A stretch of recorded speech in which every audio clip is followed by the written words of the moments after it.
আমের সিজন চলে এসেছে আর তার সঙ্গে ভাইরাল হয়ে গেছে এই আমচি আইসক্রিম। তাই অরুণ আউট অ্যান্ড আমচি ইন।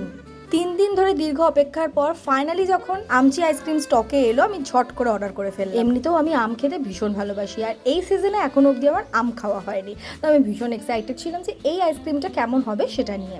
প্রথমত এটা খুব সুন্দর একটা প্যাকেজিংয়ে এসছে, আর বিশ্বাস করো দেখতে একদম পাকা আমের মতো, না বললে বোঝার উপায় নেই যে এটা আইসক্রিম। তাই বক্স থেকে খুলে আমার প্রথম রিয়াকশনই হয়েছিল এটা তো পুরো আমের মতো দেখতে। চলো এবার টেস্ট করে দেখা যাক যে এটা খেতে কতটা ভালো।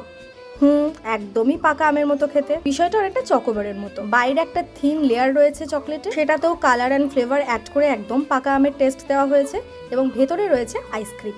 খুবই ক্রিমি আর টেস্টি হচ্ছে এই ভেতরের আইসক্রিমটা, একদম অবিকল পাকা আমের মতো খেতে। কলকাতার এই বিভৎস গরমে মাঝে মাঝে এই আমচি আইসক্রিম খাওয়াই যায়, but 200 rupees for this ice cream is little bit costly. কিন্তু শখের দাম তো লাখ টাকা, তাই শখ করে খেয়ে দেখতেই পারো আমচি আইসক্রিম।